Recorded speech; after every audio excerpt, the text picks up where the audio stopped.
This video is for Greek class. It goes along with your textbook. This is Croy. We're going to be in chapter 5. You might want to grab your textbook and follow along. One of the big ideas in chapter 5 we've already covered along with our nouns. We went ahead and did the definite articles, the thes, with our nouns. And so that's in this chapter, and from here on out you'll have definite articles in the sentences in the chapter. The other big idea is related to adjectives, and adjectives are going to just kind of build on the concepts that we've already been learning. Greek adjectives have to agree with the nouns that they're modifying in gender and in number and in case. And so everything that you've learned so far is now just going to be added to look at an adjective.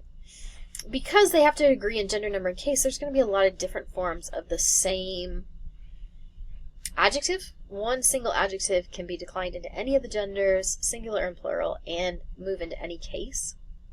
So here's an example that we'll use.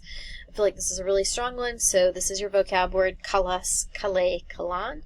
Kalos is the masculine form, and then you still take the kal, and you'd add to it the eta to make the feminine form, kale, and then neuter, kalan. This looks like a bunch of stuff, but it's actually not anything that you don't already know. Like if you put your kind of finger over the kal, you have your logos form there. Logos, lagu, lago, lagon, lage. So if you've been kind of following along with the nouns, this is the exact same thing, just adjectives that agree. And then you have feminine ones and you have neuter ones. And so you just have these endings that you already know. And so you're going to be in really good shape for this. This gives you an idea of what they look like. And then kalos, which means good or beautiful, is a good word to kind of base this off of. I would read through this chart a few times, but you don't need to memorize it because, like I said, it's stuff that you already know. This already follows the charts that you've got, that you're familiar with. A couple of things, though, to keep in mind, in addition. One is feminine adjectives don't just have that long eta form. They also have alpha forms and mixed forms. And so we just follow the noun rules. If an adjective has an eta in its lexical form, its dictionary form, that's what you're getting as your vocab, then it's a pure eta all the way throughout. And so you've already seen kale that way. And so kalos, kale had all etas. Agathos, agathe would have all etas in the singular. But there are some adjectives that have an alpha in their dictionary form. And so here's some examples of those. Mikros, mikra. Hagias, hagia. If so, we're going to use our EI row rule, or old McDonald rule. And so if the letter right before the ending is either an epsilon, an iota, or a rho, it's going to be pure alpha all the way through the singulars. If not, it's going to be mixed, and so it'll go back and forth between the alpha and etas. The good news for you is you're not writing this. I'm the only person writing quizzes and things. At this point, you're just recognizing it. And so it will be correct, and you just need to recognize it. And part of the reason to recognize this is that then the feminine adjectives will agree in gender and number and in case, but they won't always look the same as the noun. And so let me give you some examples. Here's one where it does look the same. So he, kale, adelphe means the beautiful sister, or the good sister. He, dikaya, adelphe, dikaya also agrees because it's still nominative, it's still singular, it's still feminine, but it looks different. It's going to be okay, but it looks different. It means the righteous sister. And so here's another example. He, ponera, cardia. He is the definite article, but then both the verb and the adjective have an EI row right in front of them, so they're pure alphas. So in this case, it's the evil heart, but it all agrees because it's all nominative, it's all singular, it's all feminine. He piste cardia, the faithful heart is there's going to be some variation between the etas and the alphas here, but they're still, as long as they're in the same case, the same gender, the same number, they're going to be fine. And so, again, you're just recognizing it. Most of the time, it's going to come to you pretty naturally, but I wanted to make you aware of that whereas the masculine and the neuter will probably, most of the time, look almost exactly the same. The feminine is a little more complicated because the first declension is a little more complicated. There are really 3 types of Greek adjectives. There are attributive adjectives, there are predicate adjectives and there are substantive adjectives. And this is really saying more about the function of what it does in a sentence.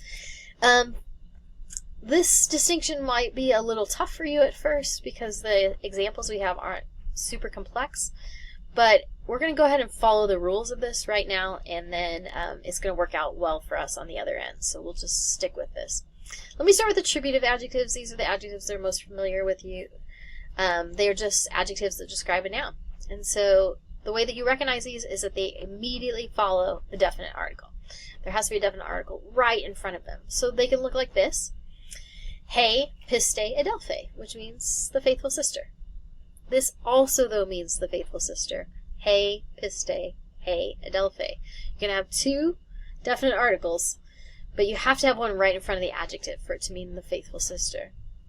This one also means the faithful sister because you have the sister, the faithful.